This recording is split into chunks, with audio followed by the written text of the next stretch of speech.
project is the film seriousness. CE5 for you people that are from other countries. Close Encounters 5 with calling down the beings and so forth. He'll explain his latest project, but please help me welcome Dr. Stephen Greer.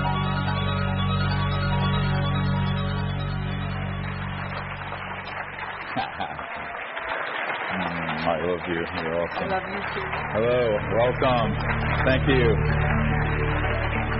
Thank you, Paula. And thank all of you for coming. And to all the people, several thousand people around the world on the webinar, thank you for joining us this afternoon in Laughlin, Nevada. Hooray.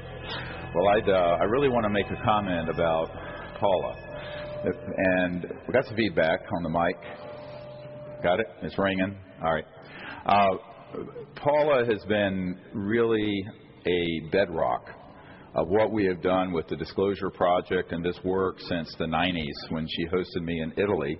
And she was living there, working as a teacher at the American School, and helped introduce the Disclosure Project to people like Max Poggi, a senior captain with Alitalia Airlines, and others, people at the Vatican like Monsignor Balducci, and many other people. And Paula goes back longer than I do in this field, and she has been someone that has such enormous integrity and has been such a dear friend that's why I'm here today. Really, it's all for you, Paula. You're an angel. God bless you. So, thank you.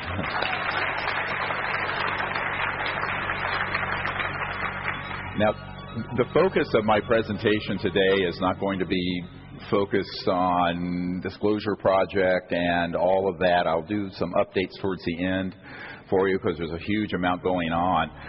I do want to thank all those of you who contributed to the full-length motion feature film coming out called Unacknowledged, and it's about the Unacknowledged Special Access Project. It's going to be the most explosive expose in history on this subject. And those of you who've contributed, we're now the second most supported crowd-funded documentary in history globally. So thank you all for that. And many of you have, and I appreciate it very much. That film will be finished, we hope, in about a month and probably be released in late February till April 2017 time frame is what we're looking at. It's being revamped a little bit with who the new president-elect is versus the one that many people thought, but we're on track for completion in about 30 days for that film. So it's been quite an adventure from announcement in April to December to put together a full-length feature film spanning literally 75 years of covert programs and their evolution. And it's going to cover what's been kept secret, how it's been kept secret, and why. And the last part, the why, is the opus. That's the pièce de résistance. That's what's going to really blow people's minds when they hear that. Now, a lot of that I'm going to deal with tomorrow. I plan so that when this conference is over at UNLV in Las Vegas, I'm going to be doing an expose on false flag operations and how they have infiltrated the consciousness of humanity, what that agenda is, what technologies have been used, and what's being fast-tracked over the last 12 months and looking forward over the next few months. So those of you who want to attend in person, you may. If you're part of this conference, I'm now addressing the people in this room, you can attend for half off the tuition because we'll continue at the student rate because you're all students, right? So if you want to come, see, my folks will be outside that right door on the left. There'll be a table and you can see them afterwards. To the people who aren't really familiar with my work, I really want this to be less about information than it is about heart and spirit today, which is, I think, the theme of this conference, consciousness. And those of you, I just am curious, how many people have read Hidden Truth, Forbidden Knowledge? I'm just curious. So a few people. And I want to share some of the information from that because I know increasingly people don't read. boob tube rules. So I meant YouTube. But, well, no, I meant boob tube. But the point I'm making is that most people don't read anymore. And so I'm going to share a few things to sort of set the stage of how I got to be standing here before you.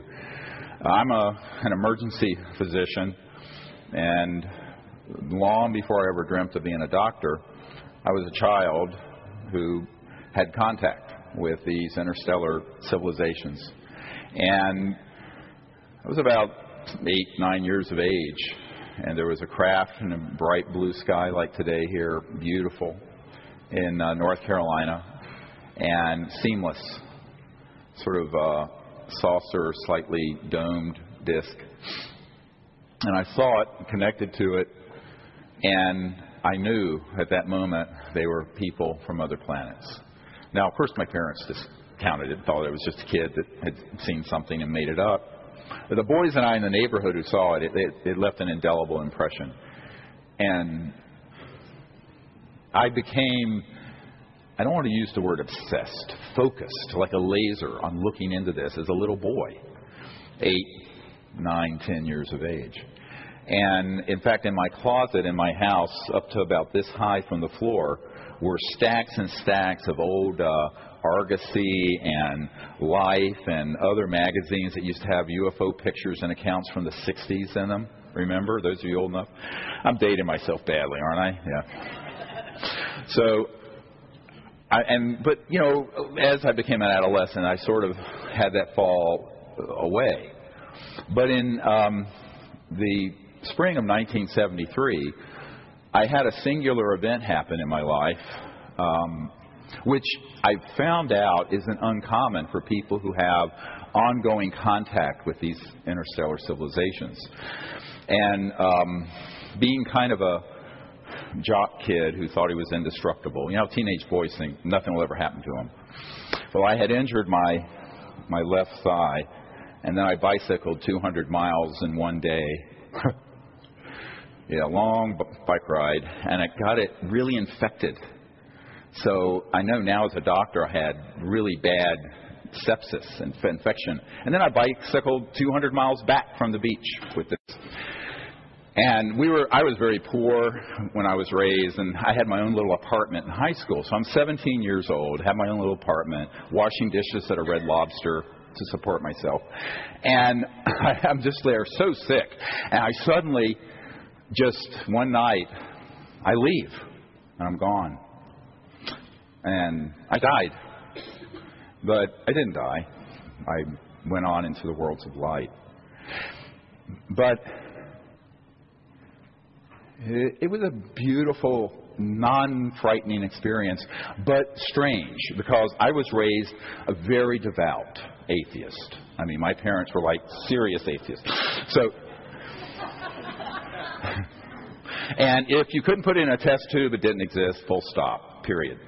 So I thought to myself, wow, there really is divine consciousness and cosmic awareness.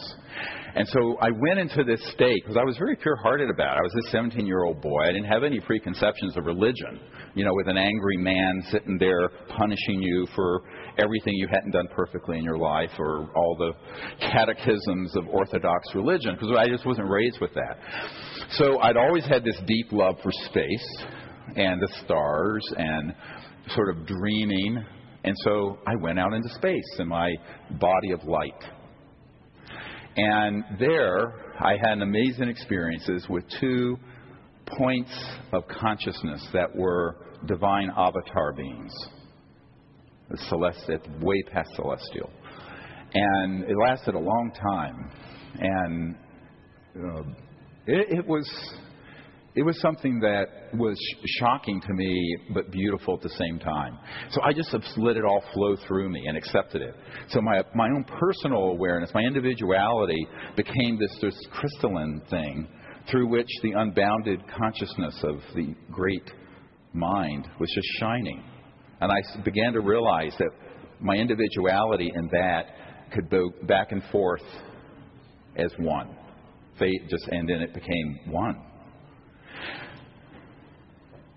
Beautiful. Who's had that experience here? How many people have had a near death and that kind of experience? There's a number of people. It's not unusual with people who've had ongoing contact. Now, the way this ended was I was basically didn't want to come back to Earth because I'd really had a really miserable childhood, to be honest with you. I have a friend who was, when I was a resident in medicine, medical resident, who said, you know, Dr. Greer, your problem, because we call each other doctor, that's just joking. You know, Dr. Greer, your problem is you think you're a normal person screwing up, when in reality, you're a screwed up person doing very well. And I thought, no truer words were ever spoken. So, you know, here I am, this kid, and so these divine beings, there were two of them. Both were like universal avatar essences of consciousness. And I said, well, you want me to come with you, or should I go back to Earth? And they said, well, we want you to go back. And I went, oh. And I said, I had enough presence of mind to say, thy will be done, sort of thing. So I said, okay. So with that, I sort of came back, and I awakened in my body. Now, at that point, I had your classic paralysis where I couldn't move. I said, oh, great. Now I'm back in this shell of a body. I've just left this beautiful divine realm of consciousness and light, and I'm stuck as a paralyzed 17-year-old. But I couldn't move my body. I couldn't move a hand. I couldn't move anything. But my eyes were open. But I could hear. I could see. My senses were there, but I couldn't move. I went, oh, boy, am I in trouble now? I'm living by myself in this little studio apartment, $75 a month, including utilities. It was a dump. Anyway, so here we are. So I'm in this state, and then all of a sudden something comes beside me, and it's a test, and it's a being that I could sense came beside me, and was sort of pulling me out of my body, and I had to see if I had enough will to stay, that I had the will to live. That part was a little freaky. I have to say it was a little bit, because basically what that being was there for is say, do you have the will to stay here and do what you're supposed to do here? So I was there in that state, and it went back and forth, out of my body, in my body, 4 or 5 times. I don't know how many times. And finally, I said, yes, I'm going to stay here, because that's what I was told Spirit wanted me to do. So I stayed.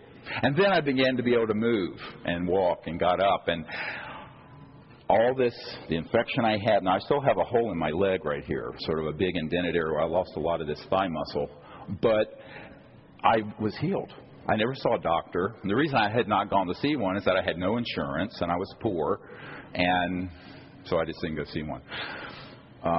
You know, at $1.60 an hour, it's tough to go see a doctor, which is what the minimum wage was back then. So I thought to myself, well, you know, what do I do now? So I sort of filed that away. That was in March of '73. A couple months later, I learned of a program for meditation where you could begin to experience cosmic consciousness in a meditative state. And I thought, oh, that's really cool. So I took my mother. I said, why don't we go to this? So I took my mother, and she couldn't afford it either, but I got a student rate, so I took the course and started studying all these sort of concepts of higher states of consciousness, the Vedas. You know, the Vedas, the ancient writings from India, predate Hinduism, by the way. I began to study from every culture in the world, native cultures, ancient Christian, you name it, the concepts of spirit and consciousness. And so I learned some meditation techniques and went on this path of exploring consciousness as a 17-year-old. In fact, well, let me correct that. It was on my 18th birthday that I learned this to do mantra Vedic meditation. And it was kind of a funny story, because later I became a meditation teacher before I was a medical doctor. In my misspent youth, when everyone else was running around drunk and chasing skirts, I was in an ashram meditating 8 hours a day. So I went to this an instruction course, and it was one-on-one. And I sat down to meditate, and I was there with the mantra. And I went very deep and very quiet, and then I transcended into the unbounded mind, just pure mind. It's pure consciousness, not defined by space, time, thoughts, or ego. It's just pure consciousness. Beautiful. And after this, about 20 minutes, the meditation ended, and my instructor looked at me and said, "You transcended into cosmic consciousness, didn't you?" I said, "Yes, isn't that what we were supposed to do?" I didn't understand that you were supposed to make a big geshrai about this, and make a big deal and, be on a bed of nails or something for 40 years. So I'm very irreverent, you'll find. Anyway, but I'm going, all that stuff. So I said, well, yeah, and that's what we're supposed to do. You just connect to the mind whereby you're conscious and transcend. So he says, yeah, but most people, I said, well, that was great. So I began to practice that. 4 months later, in October '73, I'm up on a mountain in North Carolina. And so I've carried this near-death experience with me into my first year of college. And so I'm absorbed totally in wanting to be in the mountains of North Carolina, where it's peaceful and pure energy, away from humans as much as possible, and just be in consciousness and the purity of Gaia, the purity of the Earth Spirit. And my grandmother was Cherokee Indian, so I have this deep connection to Earth. And I was up on this mountain called Rich's Mountain outside a little town called Boone, North Carolina, named after Daniel Boone. And I was up on this mountain, way at about 5,200 feet, I think it is, at the base of what they call a fartar. Now, you would say fire tower, but they say a fartar. So I went... This is North Carolina. So I'm up at the fartar, and so at the base of the fartar was a place to sit on some rocks. And so I got there just before sunset, and I saw this beautiful, the sun was just going down, and there was this beautiful disc, an ET craft that materialized. Boop. And it was exactly the one I saw when I was 8 or 9, and they were back. So I just sort of acknowledged them, oh, you're back, how beautiful. So I just sat and meditated. So I went into deep meditation. And at the conclusion of the meditation, which I thought was 20, 30 minutes, it turned out it was much longer, deeper. I just went into this transcendental state of pure, quiet mind. At the end of it, I opened my eyes, and as I did, I stood up and looked, and you could see the whole Milky Way galaxy from horizon to horizon up at that altitude, crystal clear. Quite chilly up at that altitude that time of year. And I had a ski jacket on, and a beautiful thought. Actually, it was a thought sent into me from beyond that said, "Behold, what a beautiful universe God has made."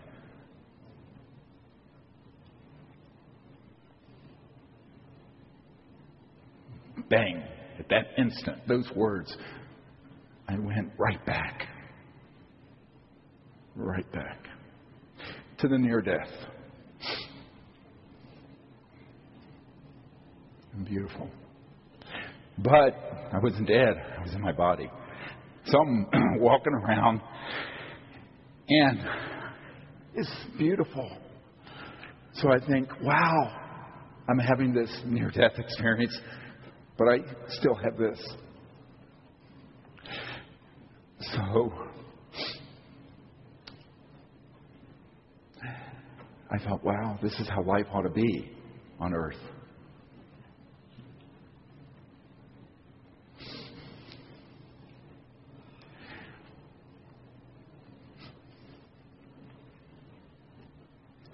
Well, very emotional.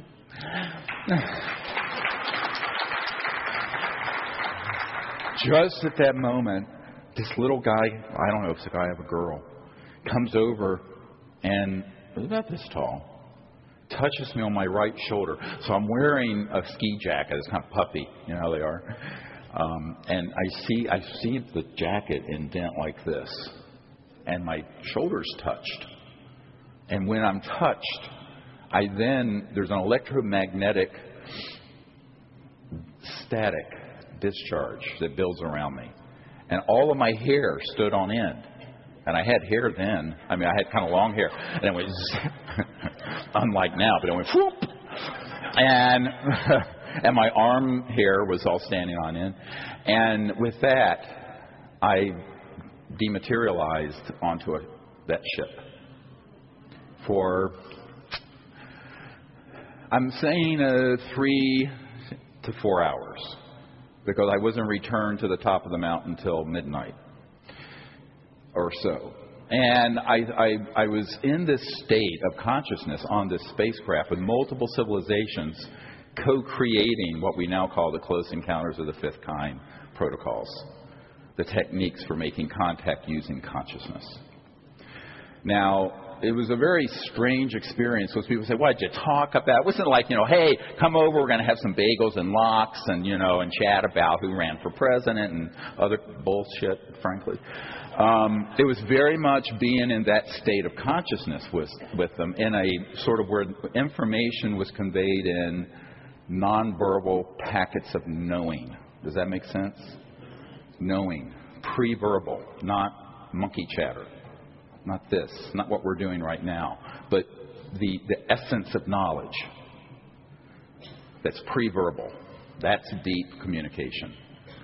So as this was going forward, I began to realize that the only reason they were interested in me was that I'd had that experience and embraced it and understood that consciousness, this unbounded, pure field of awareness that's within every single person, moreover, within every single thing, is the key, the Rosetta Stone to interstellar contact and communication. It is the science of the next millennium. So that's what we want to talk about today. So that's kind of my introduction. And I know it's a little bit of a personal story, but I want to make this real. It's very real for me why I'm still doing this. A lot of people say, what causes a medical doctor to leave his medical career to do something like this? That is enough to make you leave your medical career. Because in 1990, I was revisited by these civilizations when I was working as a doctor, and they said, pick up that which you have dropped. Those are the exact words that were spoken to me in my bedroom in North Carolina next to the Biltmore Castle, Biltmore House, where I used to live in Biltmore Forest. And I thought to myself, okay, now it's time. I was wondering what would happen between 1973 and 1990. So all that I was living with doing this, I was keeping it to myself and a few close friends. And then I was kind of told, now it's time to share this information and connect some dots for people on this issue. And so in 1990, I started the Center for the Study of Extraterrestrial Intelligence and CSETI. And I began to just speak of the concepts of using consciousness and non-locality of mind and coherent thought to make contact with these civilizations within the construct, ethical construct of universal peace. That's what we really want to talk about.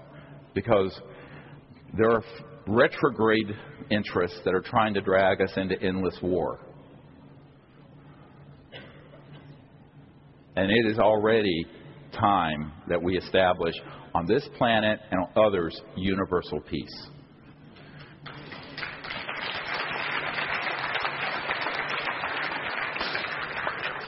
Now, the foundation of universal peace is not going to be intellectual only, or ethical, or philosophical. It's going to be in the experience of the singularity of oneness of consciousness that all intelligent life is emanating from. And if we experience that state of consciousness and understand what we are experiencing, then there are no aliens. There are only other intelligent beings in the cosmos. Very important. That's why I never use the A word. It's like the N word or all these other. No, I don't. I think it's a horrific word to use because it means foreign, other, alien. And I think that we need to begin to not think about that in that way. We need to think about these civilizations as people, like you and I are. And some are more advanced, obviously, if they're interstellar. They're going to be very different from you and me in many ways. But within each of those beings is the light of the universal being, the cosmic self, the unbounded being. And so when we look into the eyes of each other and we look into the eyes of these civilizations, we need to see not aliens and otherness, but oneness. And if we see that we are all one within that field of pure consciousness, no, we will not be afraid. We will not have wars. Because if you are to engage in war, you're going to have to hate someone other than yourself. I love the story of Mahatma Gandhi. Everybody know who he was, the guy who founded modern India. And when he was shot, and I know people who were with him, back in the 90s, I met some of the women who were in his support team there at the time this happened. They came to a CSETI event on the beach in Florida in the early 90s. You want to hear how that happened?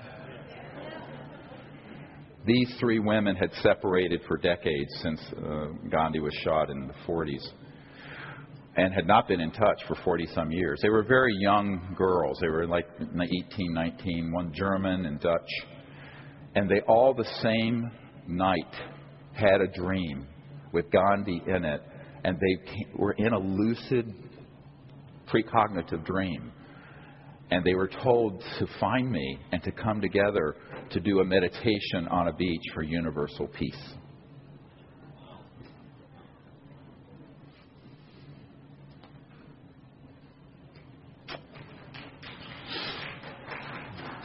Well, when Gandhi was shot, you know the first thing he did? He didn't scream out, did he? He did this. Blessed the person that shot him and forgave him and fell. You know that story? That's what happened. We have to find a way to forgive, to see oneness and love and divinity within ourselves. And if we don't, we're going to go to the scrap heap of history and have to restart on this planet. So it really is a critical fact that we are at the point where the consciousness of division and the consciousness of alienism, let's call it alienism. There's racism, misogyny, homophobia, all that. But alienism is so toxic, and it's the opposite of what we need to be understanding about this issue.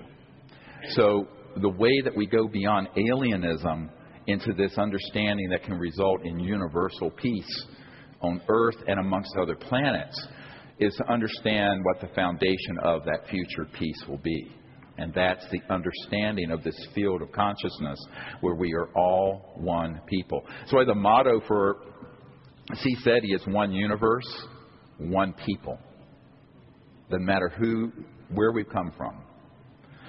So that is a very simple concept, but the experience of it is very deep and profound. And it's based in the meditative experience of consciousness and going into the transcendent field that is the home where we all meet together. It's the circle of all life, where every individual form can the drop become the ocean.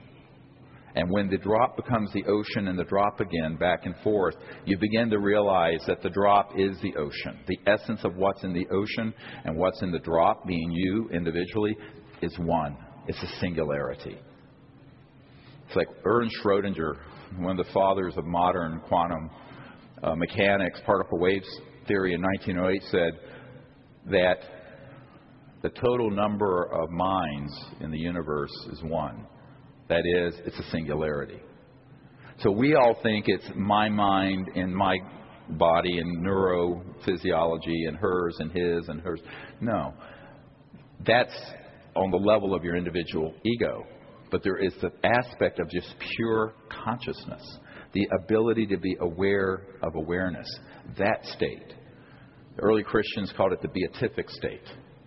You can call it cosmic consciousness. You can call it many things. But the oneness, that experience will be the foundation for universal peace. And these young women who had been with Gandhi, of course, knew that from the Vedic teachings of ancient Sanskrit in India. And when they came out onto the beach in Florida, as we were walking, were walking ahead of me, a beautiful blue, this color, blue sphere orb about this big, like one of those spheres in the CSETI logo, that triangle, appeared and floated along with us for several seconds and then dematerialized. And we sat in deep meditation until well after 1 in the morning on this beach for universal peace. And that's why they came together. It's why Gandhi came in a dream and told them, come and do this. So it's so important to do.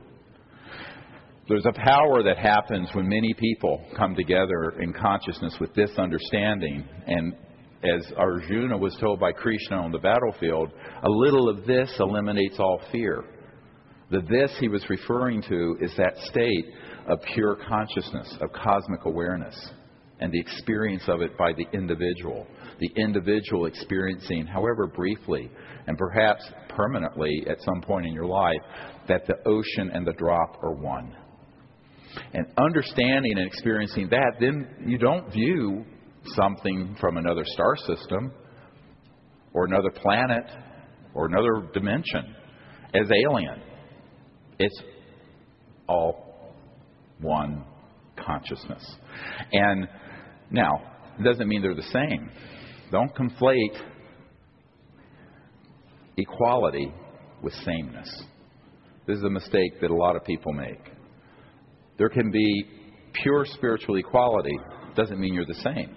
I'm certainly different from anyone in this room, and everyone in this room is different from everyone else. So that's the beauty of it. There's infinite diversity within infinite oneness. And if you embrace both, it's a lot of fun. It's only when you begin to, you can't deny the diversity and you can't deny the oneness in order to be a spirit warrior into the future, creating universal peace. So the greatest task before us, although we're working on many other projects, remember by 1954, the year before I was born in 55, we had gravity control. We already had mastered anti-gravity systems. Free energy, 0 point, some decades before that, but fully developed in a solid state system by the 50s and 60s. We haven't needed pollution or poverty since before I was born on this planet. Now, the fact that there have been misanthropic money whores who have run amok of the freedoms of the people of the earth is a problem. So I can't ignore that problem, and that's why I founded the Disclosure Project in 1992, 93. But the chief task is what my focus today is with you, and that is establishing each of us as ambassadors to these other civilizations on the foundation of universal peace, which is pure, unbounded consciousness. Now, this has a lot of practical implications as well. For example, we have these things called smartphones. They're very dumb. No offense to Silicon Valley and to Steve Jobs, God bless you. These are really dumb because you know what they're running off of? Radio towers, radio frequencies from 1844. Like a telegraph. It's a radio frequency, 1800s. That's all. It's a fancy telephone. It's a telephone. Now it has other things, integrated circuits and silicon chips, and can do a lot of stuff. But the basic physics behind this is very 1800s, most of it. Your cars, Mercedes, 1888. Jets, 1930s. Rockets, 1940s. Wernher von Braun. Everything important that has been discovered for the last 75 to 100 years is in a black box, which has resulted in the mess the world is in today. We have to liberate those sciences and technologies.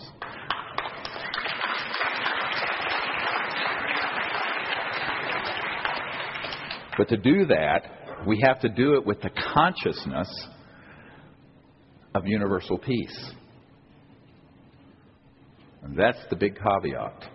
Because the only thing worse than the current state of the world is to have disclosure that serves the agenda of the warmongers and the money whores who want to then move us into interplanetary and interstellar conflict by manipulating this subject, which they have been doing since the 50s. That's what tomorrow is going to be about, the entire 3 hours. How they've done it, what the technologies are, who the cosmic Manchurian candidates are, and how they've been set loose on the public. But for today, I really want to go deep into this concept that a civilization that is using technologies that go beyond the speed of light are by definition interdimensional or transdimensional. I like the word transdimensional.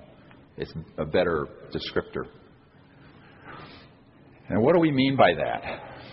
And this is where I get into it. We have to do a quick discussion of what's called cosmological discovery so that we clear up some cosmological indigestion.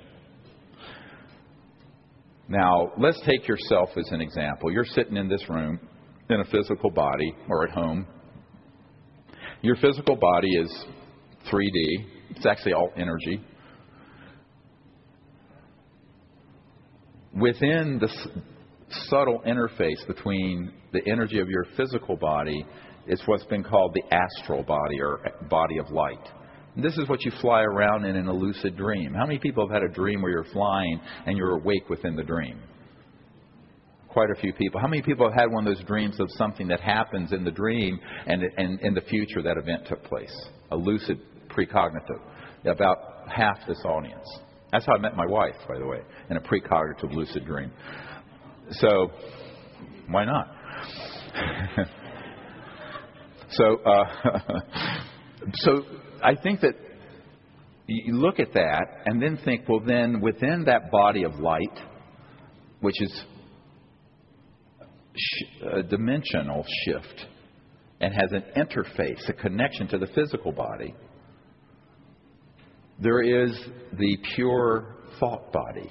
It's called causal in the mystical, but the causation. And it's a resonant tone of a thought that then gives form. So this gets abstract quickly, so I don't want to lose you here. This is criticality now. Criticality is understanding causality. So if you look at what the sound aspect of a pure thought is, it's tonal. And that then gives an expression in the so-called astral dimensions or light dimensions, the astral form of that tone that's a standing wave within it. Now, if you go even more subtly, you go to a state where you realize that that is pure consciousness. Consciousness forming the thought essence that forms the body of light, that forms the physical body and the whole cosmos. So all of this is folded within each other. There's no separation here.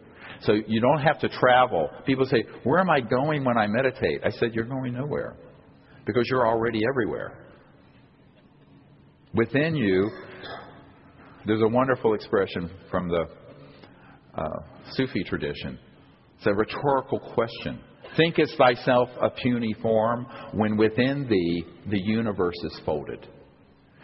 Now, that literally is true within every single person. I used to talk to Edgar Mitchell. Ed Mitchell was the sixth man to walk on the moon, passed away last year, a great guy. And that basically we are all conscious quantum holograms, where we are pure consciousness, and within each of us we have our individualities, but it is interfacing with these dimensions that are astral worlds of light, the experience you have in near death or a lucid dream, this causal existence of pure tonality and thought essence. It's a point of knowledge as opposed to an expressed visual form. And then there's the pure consciousness, whereby all of you are awake right now. Those of you who haven't fallen asleep yet, the awake mind is a singularity. Although we trap it within our egos, which is fine. We have to be aware of time and space. But we can also learn to expand it and be in touch with the unbounded part of it, even while we're walking around or driving down the freeway. That's the evolution of cosmic consciousness. We're going to get more into this later. Deep analysis of the states of consciousness and how they pertain to cosmic civilizations. Now, when you have interstellar civilizations, if they have gone from one star system to this one, by definition, they are already transdimensional or interdimensional. Because you can't go subliminally below the speed of light or at the speed of light from 1,000 light years away and get here and get home. It'd take you 2,000 years. So, and 1,000 light years is only 1% of the way through our Milky Way galaxy, which is 100,000 light years across. A light year isn't a measure of time, right? It's a measure of distance. Everybody know what a light year is? Let me tell you real quick. A light year is the distance light goes at 186,000 miles every second for a year. So every second, 186,000 miles for a year. That's the distance. Our galaxy, the Milky Way, is 100,000 light years. And we're just one little speck in space, the whole galaxy, with our 100 billion stars. So to give some perspective to this, when you're dealing with materialistic, reductionist views of the cosmos, as they say in Maine, you can't get there from here. Well, because if you're going through a straight line. Well, what happens?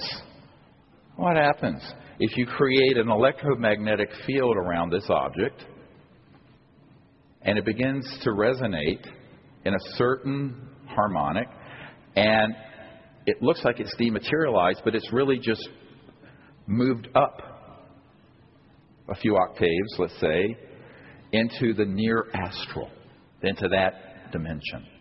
Now it's weightless. It has no mass. Therefore, and it can travel, instead of from point A to B in a line, it can go from A to B, boom, right there. Non-locally. Not only non-linearly, but non-locally.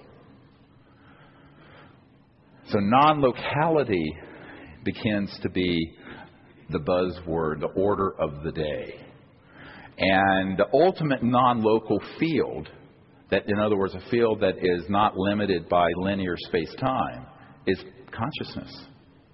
So any civilization that has gotten from one star system to this one has mastered transdimensional physics, which means that their technologies are interfacing not only with space-time matter, because they have spacecraft, they have bodies, but they also have technologies that are interfacing with thought, consciousness, astral forms, what we call dematerialized electromagnetic fields, in a non-local way. This will begin to, if you're thinking carefully about what I'm saying, it's going to explain a plethora of experiences a lot of you have had that you haven't understood. Have I lost you? Because we ain't even got started yet. It's going to get really good here in a minute. Now, that means that civilizations that are going beyond the speed of light by definition, have technologies where their thought and consciousness interfaces with electromagnetic devices, such as communication systems, guidance systems, energy systems on the spacecraft. And that's why many people recount, if they're on a craft, they'll see these beings just touching a console and thinking, and the craft will go here and there. What's going on here? So back in 1991, I wrote a paper. I know nobody reads, but it's in my first book. You can get it on our website, seriousdisclosure.com. And it's called UFOs and ETI, a Comprehensive Assessment. So it's a comprehensive assessment of this whole issue. It got picked up by the aerospace industry and the CIA, unfortunately, and I got a visit. But basically, a big part of that paper talks about technology-assisted consciousness and consciousness-assisting technologies. And what that means is you have a technology that augments your consciousness to remote view or see or interface with time, space, matter, material. But there are also, you have consciousness-assisted technologies where the consciousness of the pilot or the occupant of the spacecraft is assisting and guiding the technology. And they are interwoven like this. They're woven together. Now, how can that be? Well, I know this sounds like magic, but go back 200 years and show Thomas Jefferson this, and he'd say that that's magic too, maybe. Maybe he wouldn't. He was a pothead. Anyway. He did. He was. Cool guy. Anyway, so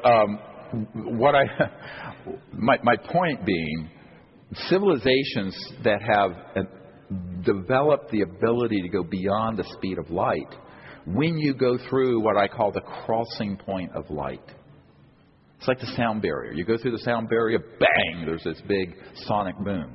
Well, there's a light barrier. It's called 186,000 miles per second. But you don't speed up to it the way you run down a runway in a jet and get that speed. You can be completely stationary and through a resonant frequency shift. And it's all electronics, electromagnetic, mostly magnetic spin. Remember magnetic spin. And at that point, a solid object can look like it will disappear in front of you, but it hasn't disappeared. It's not visible to the naked eye, but it's still there. Or maybe it's not there, but it's moved off to another galaxy 2.5 million light years from here. I'm going to show you an interstellar ambassador who came to us at Joshua Tree a few years ago, who came from Andromeda, which is 2.5 million light years from our galaxy. And he clearly told us that's where he's from. His name is Bijou. We have a photo of him. Most important photograph ever taken, by the way, in the UFO era. Now, but to get your mind around that experience, you need a foundation. And this is the foundation, is understanding how something that looks like a sphere or a ball of light can be visible briefly with the naked eye, vanish, reappear, and then fully materialize into a spacecraft or a group of ETs standing out in the desert with you. This has happened to our contact teams over and over and over again, like in Joshua Tree. Now, the reason it's happened is that I train people in understanding states of consciousness, higher states of consciousness, and the physics of transdimensional technologies that are interstellar. If you don't understand ET transdimensional interstellar technologies, you will never understand how they appear and all the what look like bizarre ways that they appear in our Earth space, or our body space, or our mind space. So, beginning to understand ETs, the first step, understand yourself. If you want to understand interstellar civilizations, know yourself. Know thyself, and to thine own self be true. As true today as ever. So you have to know who you are. Now this begs the question, who are we? You know, are we just upright chimps running around? Well, sometimes. Worse. But in reality, we have folded within us the entire universe and this field of unbounded consciousness and the ability to understand all the dimensions between infinity, unbounded mind, and this point in space, time, and matter. All of that's folded within us. How do we know? That's us. How else do you have a lucid dream and see the future, except that your consciousness isn't bound by space and time? That's folded within you. So you don't have to go anywhere. We're not going anywhere if you just go within yourself and understand who you are. Now, most people don't want to own who they are. It's easier to cop out and say, oh, I'm a blob. I'm Bob the Blob. I don't know nothing, and I'm only, you know. That's a cop out. The truth is, every single human being, by birthright, has the ability to understand this aspect of themselves spiritually in consciousness and begin to develop higher states of consciousness that are operative. Now, what do I mean by that? It means that instead of it being only, oh, well, I'm sort of intellectualizing this, you're actually using it. You're practicing the meditation technique, then you're going and remote viewing distant star systems. You're making contact with those civilizations, connecting to their communication systems and their consciousness, and you're vectoring them into Laughlin. God bless them if they come here. See what I mean? So it's something everyone can do. So now we have literally tens of thousands of people all over the world on these close encounters of the fifth kind, CE5 teams. And a close encounter of the fifth kind, for those of you who don't know, I'll define it, is when humans initiate the contact or facilitate the contact for the purpose of peaceful communication and dialogue. It's a CE5. And you can do it in a lot of different ways. People have done it. They'll see a UFO, they'll signal to it, it signals back and comes over. Now, a lot of people say, well, aren't you afraid? I said, afraid of what?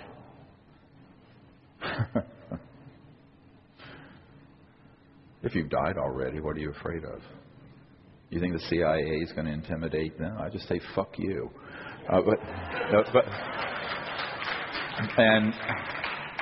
And they will try to intimidate you, but you say, no, I'm not going to be intimidated. No, you just say, I know who I am. You know. I think it's very important for people to understand how key that state of meditative consciousness is if you're going to be an ambassador to these people. Because we're not living in an astral heaven right now. We have a lot of people who are going to want to confuse us, intimidate us, and stop us. But you know what? They can't if you have the clarity of consciousness. And as Arjuna was told by Krishna as he was going into battle, a little of this, referring to pure cosmic consciousness, eliminates all fear. You cannot be afraid if you are in a state that is in this fearless state. And this is the concept of a Shambhala warrior, a spirit warrior. And it doesn't mean you're violent. When I use the word warrior, I mean it means that you're not able to be deterred and stopped by any temporal force on earth or elsewhere if you understand that what and who you really are. And this is really important for people to embrace, because we're going to have a lot of courageous people to make this transition from this old world that's crumbling to a new world that the hallmark of which is universal peace and interstellar travel. Because within the next few hundred years, here's a little surprise announcement. Every intelligent civilization in the cosmos will be connected to each other through a network openly. And Earth's turn is our turn to enter that realm. Now, these civilizations have been inviting us, watching us for a long time. And during primitive times, if you go back to so-called primitive societies, and I don't like that word, except you can say primitive means prime, elemental, and very pure, they had contact very openly. Native American people did, and Celtic people did, all over the world, in India. So almost anyone who understands consciousness will begin to understand that we're not alone in the cosmos, and that they can be in a deep consciousness state and being your own shaman, make contact with these civilizations and have open contact. And so that's what we're all being called to do. But now we're being called to do it not in a tribe, in Nebraska and a tribe in Ireland separated. Now we have a global civilization that is interconnected. And we're being asked to become an entire civilization that joins these other civilizations as we go forward. They have been knocking on our front door, our back door, the basement door, every door for about 60 years since we detonated, or 75 years since we detonated the first atomic bomb. Because they knew that that was the hallmark when a civilization is going to go in one of two directions. It's either going to become a level 1 civilization, as Michikaku calls it, and is living peacefully and not destroying its biosphere, or it's going to stay at level 0 civilization, which is what we are, but we're going to have these weapons of mass destruction and destroy ourselves. What they will not allow is for us to be an existential threat to other planets. And therein lies the rub. Because as we have developed these systems, certain enforcements have been put in place since the 40s to monitor our development, contain it, and limit what's happening. This has caused all kinds of stress within the national security structure of the United States and other countries, because you're dealing with people with a militaristic mindset who aren't accustomed to having their wings clipped. And because of that, it's created a lot of stress and tension. It is for that reason we have to begin to view ourselves as citizen diplomats from Earth to these other civilizations. This is a critical call. And that's the call I answered in 1990 when they said, pick up that which you have dropped, and visited me and said, go forward with this. Very difficult task. Now, within months, we were out doing this, and then in 92, we were out on a beach in Florida. I'm sure you've all seen it from the movie Sirius. How many people have seen the movie Sirius? Yeah, it went to number 1 on Netflix last year for documentaries. And on our YouTube channel, you can see it for free. 1 million people have seen it for free on our YouTube channel, if you want to go there. And it's youtube.com/S-disclosure, S as in Steve, disclosure. So if you think about this, well, how many civilizations have come this way before us? A lot.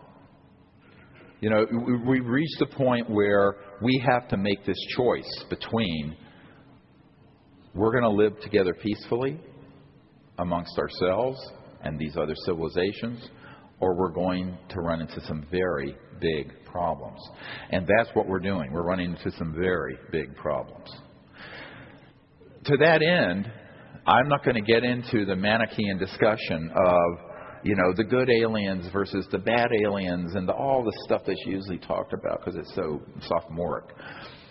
What I'm going to say is, regardless of who is out there, we, the children of Earth, have a responsibility to develop our own consciousness and understanding to be people of universal peace from this planet. And if we take care of that, the rest will be taken care of. We have to take care of that first. Now, I don't think it's a wise thing for people to get into what I call cosmic codependency, where they think that there are ETs that are going to swoop down and fix this mess for us. And there's this sort of other tendency to say, well, every problem on Earth is being caused by the aliens. There's this scapegoating that goes on because, A, it's mostly disinformation, and B, it's this tendency that humans have to not take responsibility for themselves. We have to take responsibility for ourselves and our planet. And the first way to start doing that is to develop consciousness and the understanding of consciousness so that you and all of us together become ambassadors to these other planets in peace.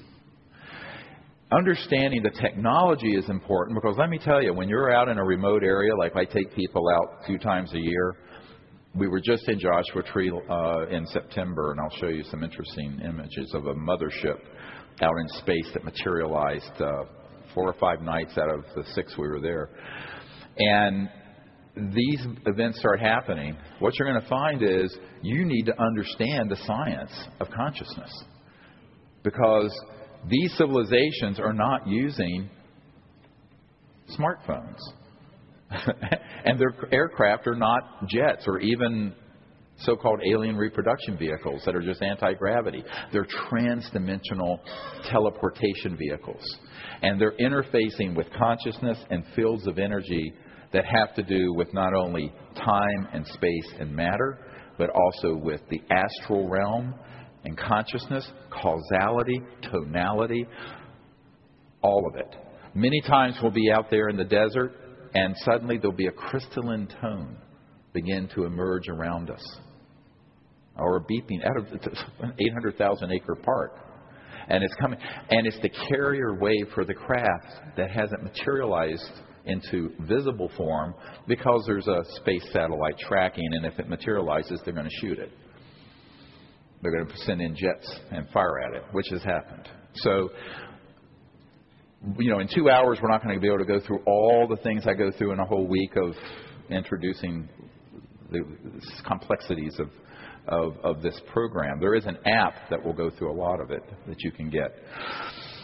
But I want to give you a flavor of it. So imagine you're sitting out under the stars in a circle with 20 people, 25, and you're meditating, and you're going through a guided meditation, and you go into pure consciousness, and then we begin to expand and see the area around us with our inner sight, remote viewing. And we begin to see not only the area in the desert around us, but space and distant star systems. And as each individual in the group begins to connect to a different civilization, they invite them to come into that location. And we call that coherent thought sequencing, where once we see them in remote viewing, we vector them straight in to the site and bring them in. Now, this isn't just calling them in a wishful thinking way. It's a very specific process. It's easy once you learn it. It's the first few times seems a little difficult, but when you learn it, it becomes just automatic, like when you're just learning meditation. So the ETs, the reason they're responding to that is that the group is understanding that consciousness is the key to contacting, but also seeing and hearing and understanding. Now, what can happen after that? Well, we'll often have an object that will literally light up in the center of the circle. And we've had objects just turn on and then turn off. We've had voices of ETs out of thin air just speak in the air around us or come through our electronic systems. We have magnetic field detectors, magnetometers, and radar detectors that will be out there way far away from any man-made source, and they'll start talking. And the ETs will take over the circuitry of those detectors and begin to talk. And different detectors will talk in different tonalities in ways that the manufacturers have told us they're not supposed to do. I call it trans-dimensional electronic communication through the electronics. Other times we'll have craft literally materialize right above us and dematerialize. We'll have beings that will be in the desert. So I'm going to show you a number. Is this interesting? Oh, okay. So because it's the sort of thing that most people think, is this a dream when they first come? And I can tell you there's some people here a year ago had never been on one of these, and they could not believe what happens in the first 4 or 5 days. And the reason the ETs are responding is that the State Department isn't doing this. The United Nations isn't doing it. No foreign ministry in the world that I've been in touch with, and I've been in touch with most of them, are doing it. Who's doing it? You are. We are. So we're the default. The failure of the governments of the world and the ruling elites to do anything constructive besides warmonger, disinform, and nonsense has caused us to be at a state where we, the people, have to be the vanguard of contact. And you can do it with 2 or 3 people in your friendship circle or neighborhood, and you'll be astonished what happens. And it's all about understanding how these ETs are going to interface with us. And it isn't always a fully materialized craft with an ET corporeally in a body coming out and saying, how you doing? Take me to your leader. Forget all that. It's much more beautiful and much more nuanced. I think we have to begin to question why would they need to do things like that when they're able to simply materialize in a point in space and time and interface with you in consciousness with your whole group. Give you an example. One time we were up on Mount Shasta and we were doing this deep meditation. So the way it works is we do a deep, quiet meditation, mantra meditation. I usually start the session with a Sanskrit puja. We then go into pure unbounded mind. We then awaken and begin to expand our awareness all throughout the cosmos. Remote viewing other planets and craft, whatever our heart and mind is drawn to. And as we see a spacecraft in our mind's eye, or sense one or being, we connect to them in a universal peace and love. We invite them to that spot. And then we show them. It's like zooming in from Earth from space, right to where you're located. And we do this for maybe an hour. And we were in that process. And all of a sudden we heard this tone that came from one direction. I believe it was from the southwest, and moved across our circle. And it was a tone in the air. But everyone with their eyes closed saw this pearl white sphere. Doop, doop, doop, doop. And everyone had the same image in their mind. So we heard it we recorded it. We recorded that tone. We recorded the tone, but the tone is very causal. Remember what I said about causality, being pure tone, manifesting form? That tone was the carrier mechanism for the sphere, which was seen in our mind's eye, which is astral. And then later, we had an object fully three-dimensionally materialized in the sky, visible with the eyes. Does that make sense? So it goes the whole range. And this can happen in your bedroom.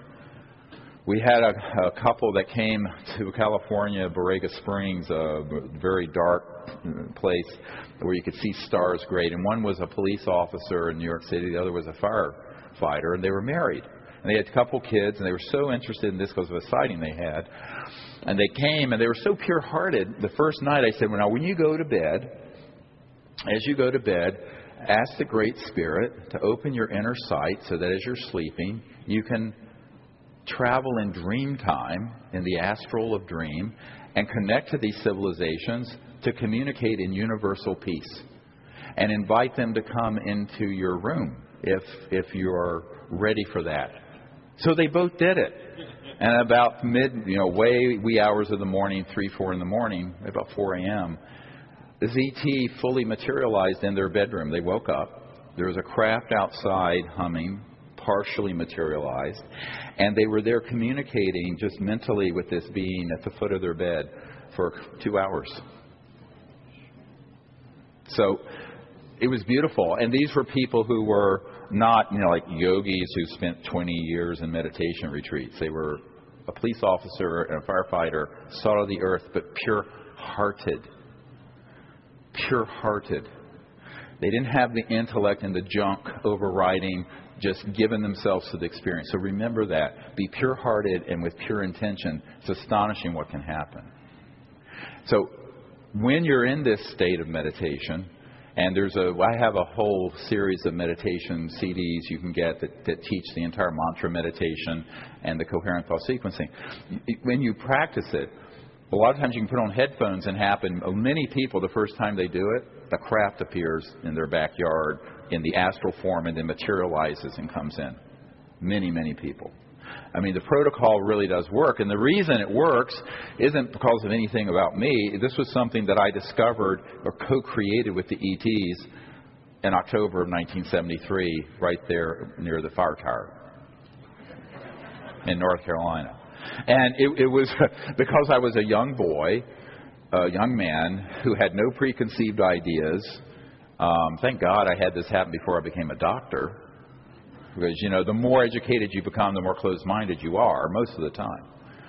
And I found that really all they're looking for are people who are willing to be peaceful, pure-hearted, open-minded, and without fear. And it's very easy if you're in this state of meditation. So the foundation for our entire civilization is resting on a very simple concept of peace that's in consciousness and giving yourself to that experience. But there's a lot to understand. How do these ETs and why do they appear the way they do often in ways that are so enigmatic? What Dr. J. Allen Hynek with Project Blue Book called high strangeness. Well, it's high strangeness to us, but a flashlight would be high strangeness to someone 1,000 years ago. And what I want you to understand is that they're dealing with sciences and technologies that are very advanced physics, but that are emanating from understanding the science of consciousness and how thought, mind, and consciousness interfaces with mind, matter, space, and time. And if you begin to comprehend that and begin to practice it, it doesn't seem mysterious anymore. It seems, this is the way it should be. And I think that we often have had people misinterpret these experiences for us because they didn't understand this, what I call ETs in the new cosmology. So in 1995, I wrote a paper called ETs in the New Cosmology. I'd invite all of you to read it. And it goes through all of this. But part of also what it goes through is the confusion that happens when people have these strange experiences. And they're not distinguishing between ghosts and other dimensions and poltergeists and extraterrestrial. So a weird event happens. Is that your grandmother from the other side? Is it a shaman from 1,000 years ago? Is it interstellar ETs? And how do you tell the difference? Well, you have to have enough knowledge to have discernment to tell the difference. So what has happened in the UFO subculture is that many experiences people have had that are just unusual, they call it alien, when it's not alien at all. It may just be from another dimension. Does that make sense? Very important to understand this, because otherwise you get into a sort of a commingling and a lack of discernment that causes more confusion than elucidation. For example, many ETs will appear in a fashion that you could confuse with a spirit being from another dimension. However, if it's ET, there's a certain feeling and flavor, quality, timbre, tone to it that is distinct from a spirit being. Now, that's something you have to learn. First, you have to know there's a difference, which most people don't. Secondly, you have to know what the distinguishing hallmarks are. And as Monsignor Balducci said, remember, Paula, when he said, angels don't need flying saucers.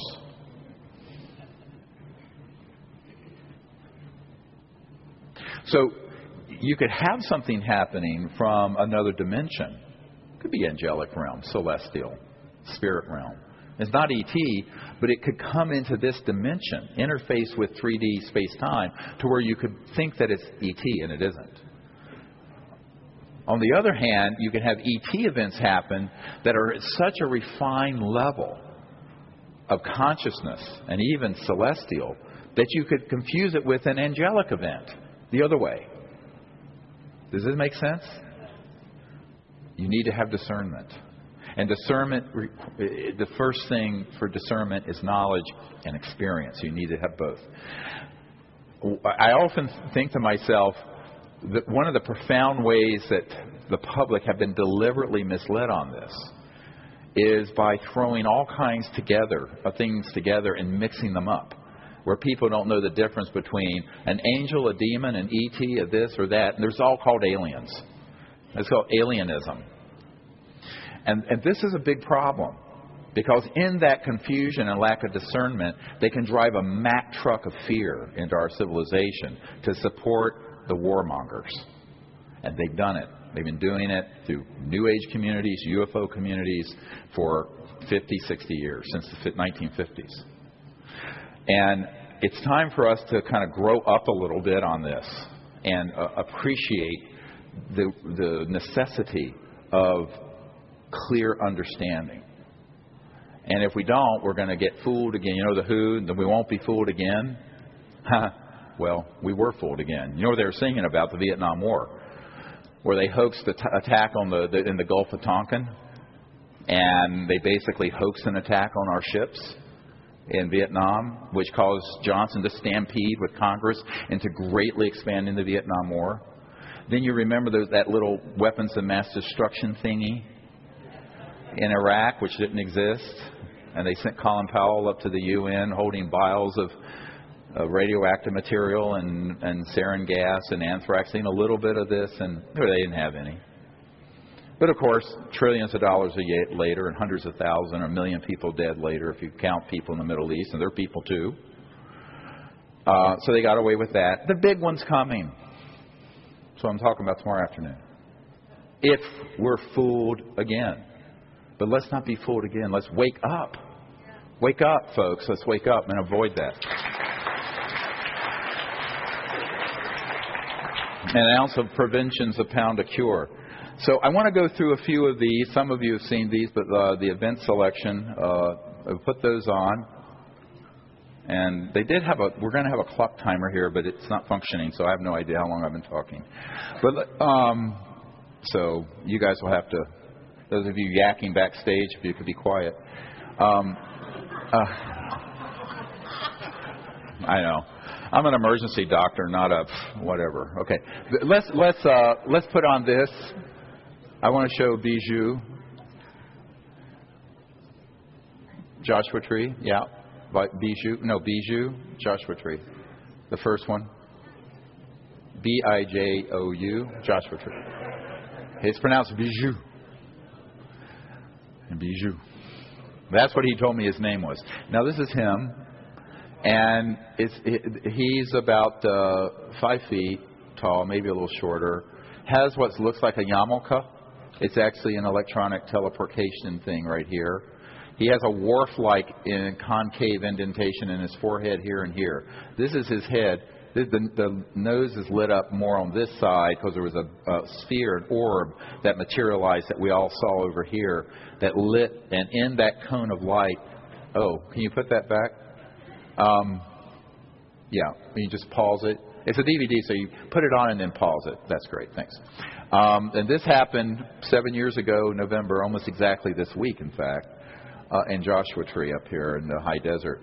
And he was floating. He's waving here. This is his chest and one booty and another booty. Now, when this happened, the way this happened, is very important. Moments before this happened, we were on a break, which means people had to pee and stuff. So I walked out in the East Field at the geology tour site in Joshua Tree, which I highly recommend. And I was there with a group of people, and we were talking, and a sphere about this big, size of a maybe grapefruit, appeared right by my right shoulder. Again, my right shoulder. About that far away, and several people saw it. It was there and then disappeared. And I said, they're back. Okay, they're here. So we went back to the circle. We made a circle of chairs out in the desert for about 35 people or so. And we suddenly heard 4 or 5 ETs talking. Little voices. Now, everyone heard female voices. They were mostly women. I heard a couple male voices. I said, well, there's a male voice there, too. So one of our team members named Raven had a 35-millimeter camera, held her breath, and took a picture of the area where we heard them talking. With the naked eye, nothing was seen. On the digital camera, this guy is there and an orb with a cone of light. And that's what happened. So we were then had all our electronics, our magnetometers, radar detectors, all these electronics we have started chattering. And I would ask a question, and I said, "Where are you?" I was getting intuition. Are you from Andromeda Galaxy? Because that's what I was getting. And we would have a detector go beep, beep, yes. And then I would say, and then I got the name. Is your name Bijou? Yes. So I would go through a back and forth binary sort of yes and no with these electronics that were interfacing with this group that was around us. And they dematerialized after they initially materialized. And we then went into meditation and traveled to Andromeda Galaxy, to their world with them, in consciousness. So that's how that happens. Very beautiful. Most important photograph ever taken. By the way, he's wearing sort of goggles or glasses. You see them right here? It's a little bit of a side of the glasses, but I think these are night vision type things. And he's a mouth here, smiling, has sort of black hair, a receding forehead like me, and then this weird yarmulke thing. I think yarmulkes were started or head garb, because people had encounters with ETs that had these teleportation electronic systems that hold them in what I call electronic astral projection. Does that make sense? Where electronically you're moved through another dimension astrally and then can materialize into another dimension. Now this is from 2.5 million light years away. All happening out in the middle of a wilderness. Beautiful. Next, let's see the menu again. Monsieur, behind the curtain. Hello. And then, oh dear. Stand by, there's technical difficulties. I was just wondering if folks behind the curtain can stop talking, because you're distracting my thoughts. Thank you.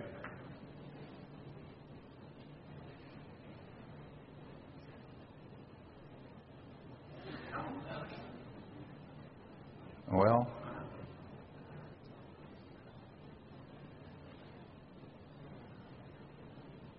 I don't know what happened. There's no disc? It dematerialized. Now, here we are. So do event selection.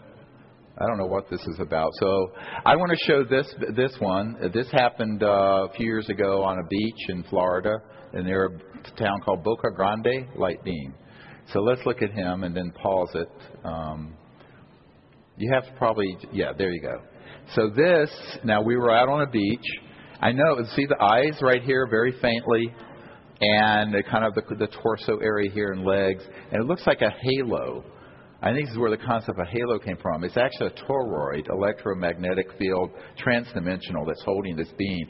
Very small being, only about this tall, on the beach. And I saw it come in, shimmering, and I had a person with a really good Nikon camera, and they took a picture, and here was this I call it, this crystalline-like light beam that was on the beach. It was maybe 5 feet from us, about 5 feet. So next. I'm just trying to give you a kind of it goes from all kinds of experiences on these expeditions. So if you hit play, maybe it'll just go to the next one.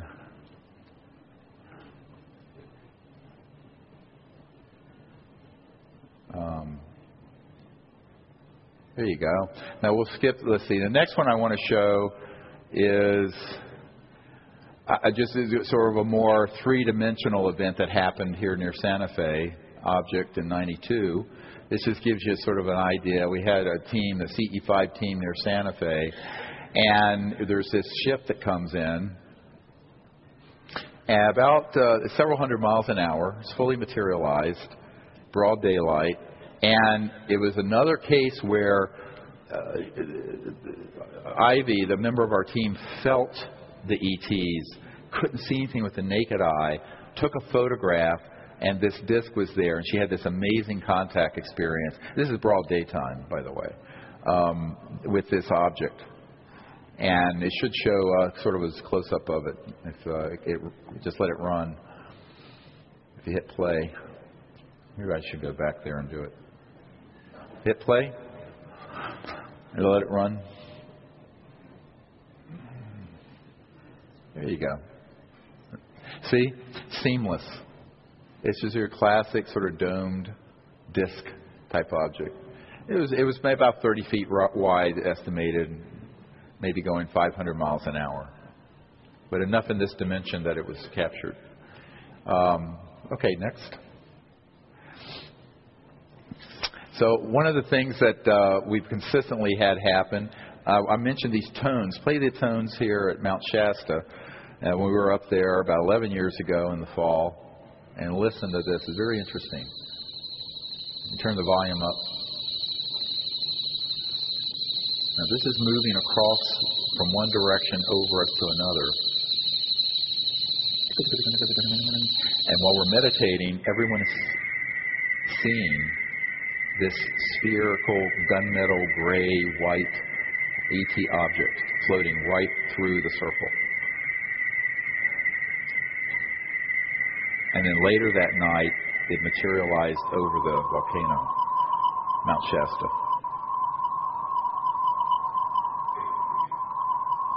Now, everyone heard this, and luckily we recorded it.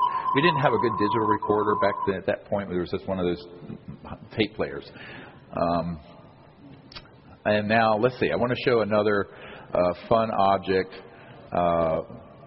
I want to show this object at Mount Shasta because this sort of is a follow-on.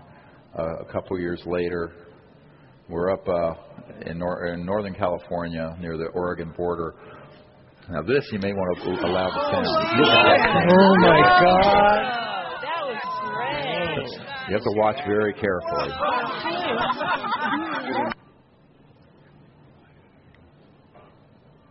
Here. Comes straight up, makes a left turn. Great camera work by Todd.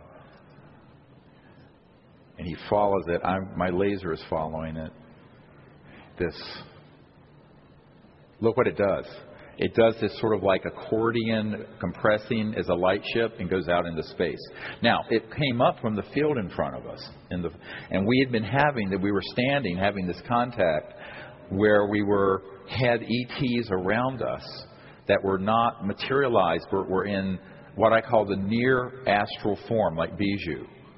And were electromagnetically moving around. And there were a whole group of ETs that were moving around us. This is great just to show more still images. This is from Joshua Tree, but it'll give you an idea. You can go ahead and let this just play. And the reason I want you to see this is to see the orb. Now, this is the actual orb that appeared. This are trees illuminated. It illuminated the chairs with blankets on them because it was cold. And here's this guy, barely in this dimension, waving at us. And with the naked eye, this was a fraction of a second. This is just turning up the light a little bit. People say, oh, he has angel wings. I said, no, that's an electromagnetic field transdimensionally. And the orb is over here, and that's why this side of his body is illuminated more. So you have to look at this as a transdimensional electronic astral projection, but where it can move from astral partially into this dimension. Now, we've also had it happen where they fully materialized. We were at the same site once, but we were in meditation, and we had 4 ETs in their full bodies materialize at that same site. So this is Bijou. The next. Is this interesting? I mean, I wanted to give the consciousness part first and then move into this. We have several thousand of these images, and we could go on for a week with this. And it's just a beautiful thing to do. And I tell people, if the ETs are coming, why are they coming? Now, this is this ribbon at Boca Grande. I just love this because we're in a samadhi meditation. I'm guiding people into actually God consciousness and then unity consciousness. And this comes in. Now, this is one still on a photograph. And it wraps around this Peruvian medical doctor and goes up and is centered in her third eye. Look, it's wrapped around the side of her. Now, cool, huh? Nothing retouched here. So, and of course, she was having a samadhi experience of cosmic consciousness. And the ETs came in, and she felt that they were working with trying to open up her chakras and her third eye and her energy system. And we were all in deep, quiet meditation when this happened. Very beautiful. So let's show these. This from the Outer Banks, OBX. This is where, no, the first one, Objects Over Beach, OBX 2010. This has happened when, this was the year when the jackbooted thugs, the federal fascists, arrested me, put me on trial, convicted me as a convict, made me pay $5,000 fine for meditating on the beach for universal peace. You know the story? Oh yeah, tried to put me in prison for 3 years.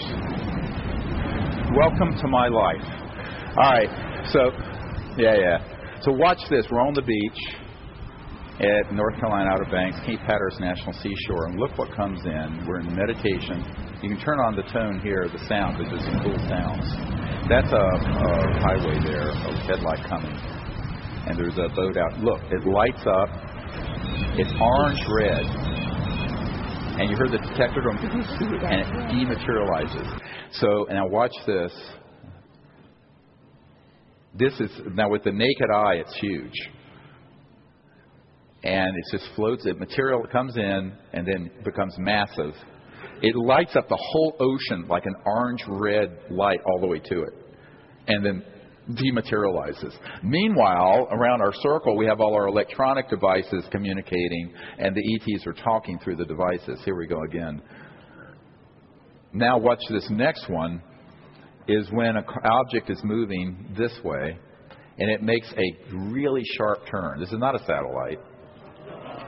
Bam! Isn't this great fun? I always say, why don't we do this all the time? This is what's fun. And now, our experience in consciousness is that we're communicating with the occupants of the craft through remote viewing and consciousness. And we're inviting them into this dimension. And a lot of times when they appear enigmatically like this, they're just doing something to confirm that we've made contact. Because if they stay in space-time near us too far, we'll have a jet come in and fire an electromagnetic weapon. We almost had one crash at Mount Shasta from an electromagnetic weapon. Almost hit it. So I'm very cautious about it. This is wonderful when I go in the crop circle in the United Kingdom. This one. Go ahead to the next one. And no. Object above Puja Table, UK 2010. There you go. And I did the puja, which is Sanskrit ceremony, not Hindu. Predates any world religion. Sanskrit is a body of philosophy of consciousness. And this weirdness appears. Now, someone had a detector on the table that was green. Nobody had a blue light. And this is the Ascended Masters, a picture of the Ascended Masters. And this beautiful tubular thing comes in and is captured on this one frame of a photograph. Beautiful experience. And this next one I love because it's daytime and we're in a crop circle, and we had one of our detectors, this one, Dr. Greer points to orb object and tree. And the detector in the very center of the whirl, and all of a sudden I feel the ETs have come, and this is me pointing, this is me in a cap. My increasingly large forehead gets burned. And this object is floating right here. This is broad daylight, normal settings in the trees. Yeah. Beautiful. Stunning. And I mean stunning, these objects. And now people say, how did you see it? I said, I felt it here. I felt it. And I asked, take a picture there. There's an object almost in this dimension. And as you develop meditation and higher states of consciousness, you can see the astral, near astral energy of these beings when they're not quite in this dimension, but about to appear. You see what I'm saying? Yeah. And this is this sphere. Now, if that sphere were to fully come into 3D space-time, it'd probably be a massive spacecraft with hundreds of ETs on it, is my sense. But obviously.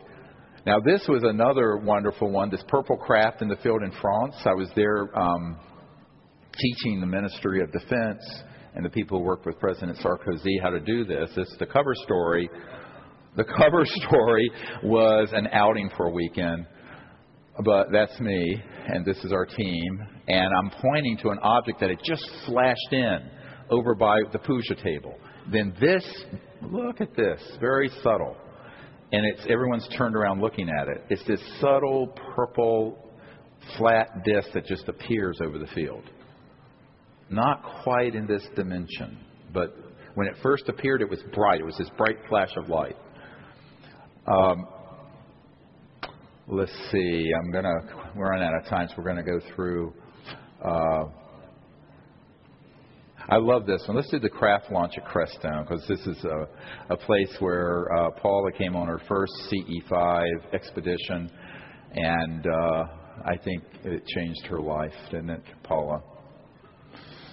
Coming there in the Sangre de Cristo. So we're on my land in Crestone, and this thing comes straight up, and it's this beautiful light ship. It's a gorgeous photograph.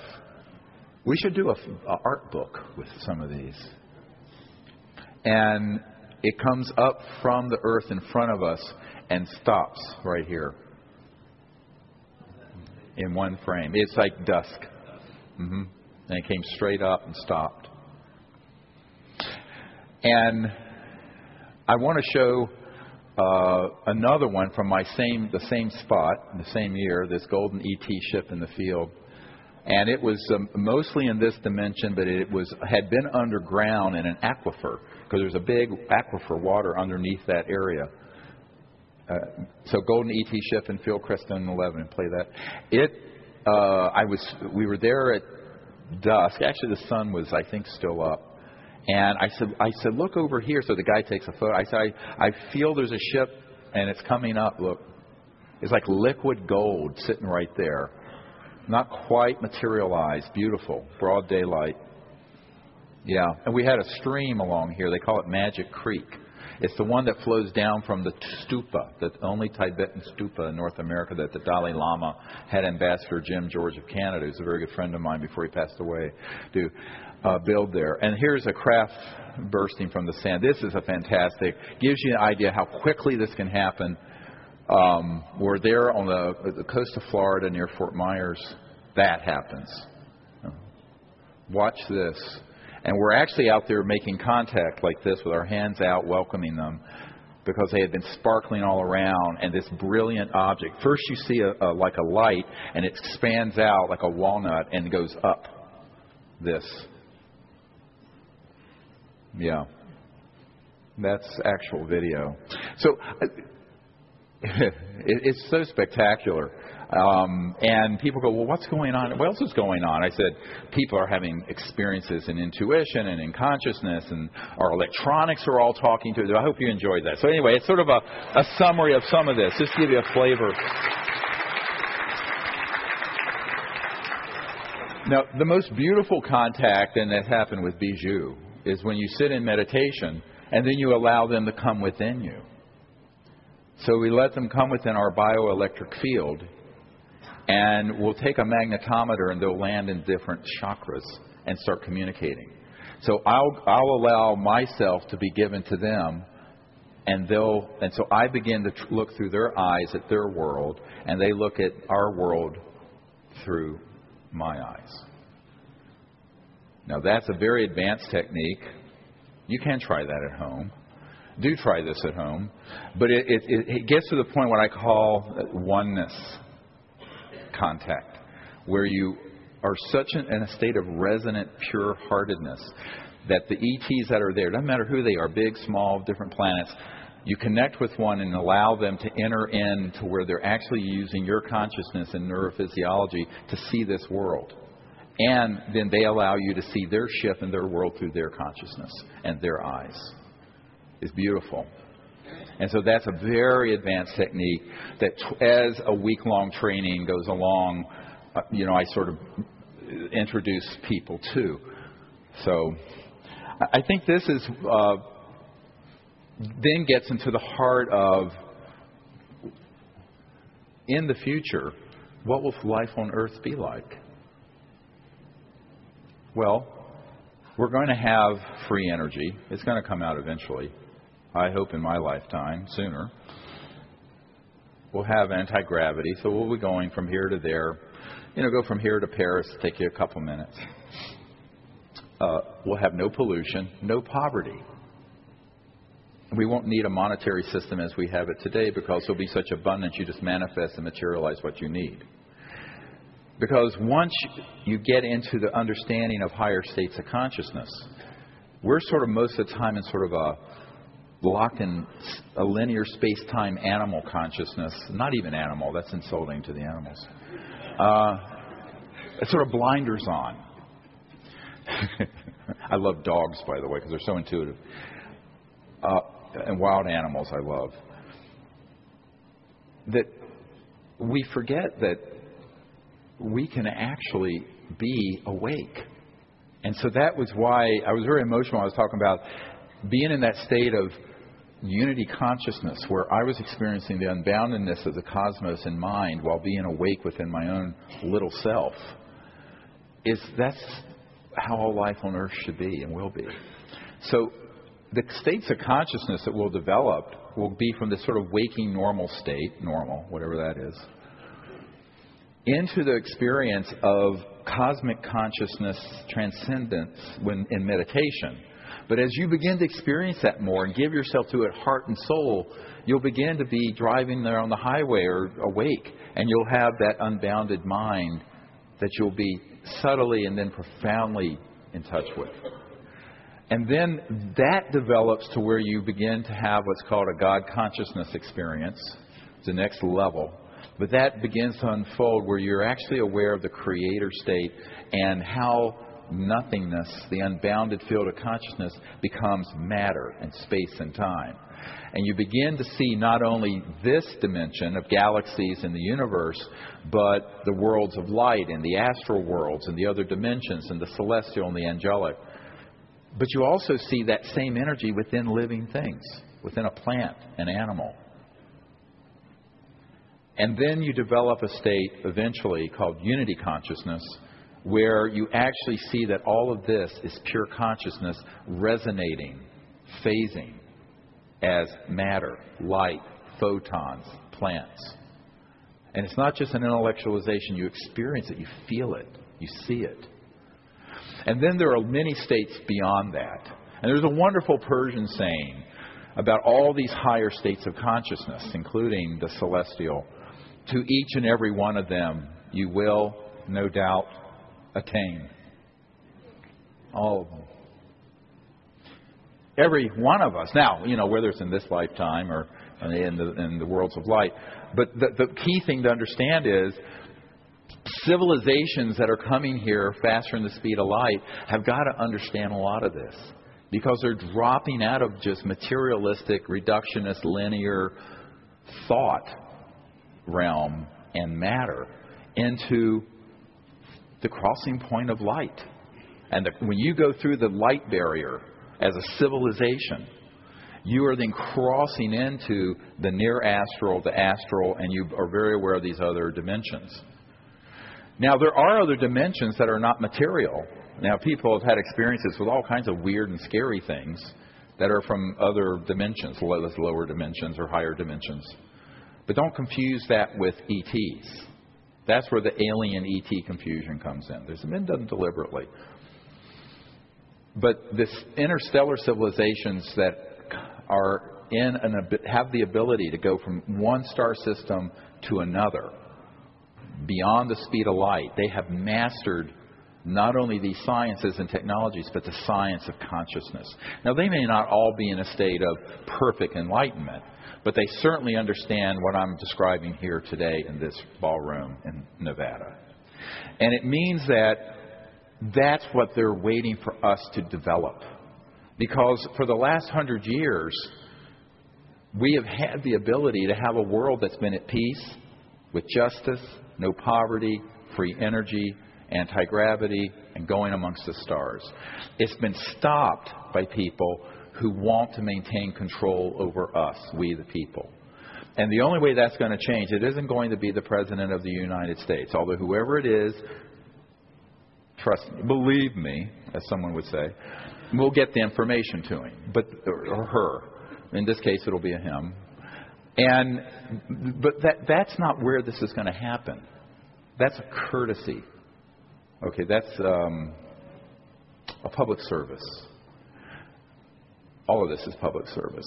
But we have to understand that the political class and the ruling class and the elites are so surrounded by interests and by a consciousness of limitation that it's going to take us, everyone in this room, the hundreds of people here and the thousands of people on this webinar, moving as a force in higher consciousness, manifesting that world. Because here's the beautiful thing about that, as Rupert Sheldrake and others have written about, that consciousness is this non-local field. And you can have a group of people meditating or doing something, and it affects people not only on other parts of the planet and other cities, but other galaxies. So as above, so below, and as below, so above. If we understand that what we think and what we do and what our consciousness is will affect the future and manifest the good future, then we have that obligation to manifest that good future within ourselves and with each other. The very worst thing we can do is sit back and expect someone else to do this for us.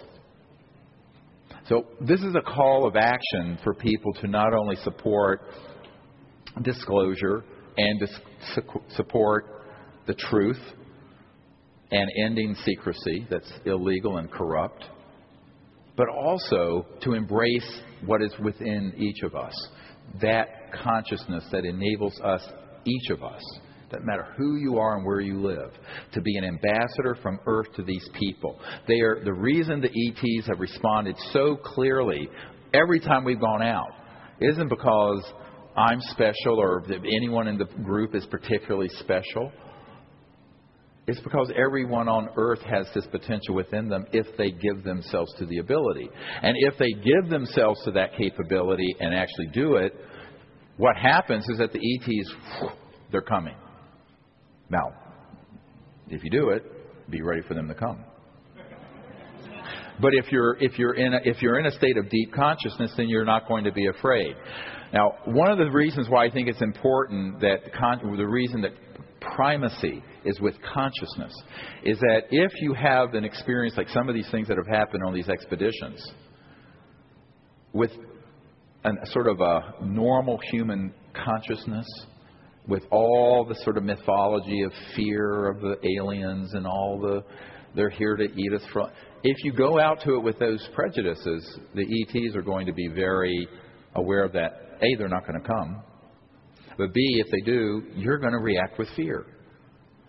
So the fear factor is the first thing we have to transcend. And the only way to do that is to have an enlightened understanding of ourselves and our place in the cosmos. And regardless of who's out there, because, it's axiomatic, you can't prove a negative. I can't prove that everything out there is good or bad or this or that. And that's not important. What's important is that we own who we are. We own the fact that this is our planet. We're the children of Earth. We have to embrace the fact that the consciousness within every single one of us, at its base, at its root, is infinite, divine, pure. And if we connect to that, then we can manifest the world of our dreams and the world of the future that's trying to emerge through us. Not from outside. It's through us this is emerging. And that world is not only one of free energy and anti-gravity and a material planet that is completely without all the problems that we're currently having, but that is peaceful on this earth, peaceful in the heavens. And this is why we have to have groups of people in meditation and understanding, manifesting that good future. Because if we see it and we practice it, it will come to be. But if we give ourselves to fear, we're opening up endless war, not only on Earth, but in space. And I think now is the time to close what has been called the last yuga, or big cycle in Earth history. It's about 450,000 years. And a lot of people said, well, that was 2012, wasn't that? I said, well, it's a period. You can't put it to 1 year, but it's this time frame. But time frame in terms of Earth is a long cycle. So the cycle that's trying to emerge now is the age of enlightenment, of universal peace.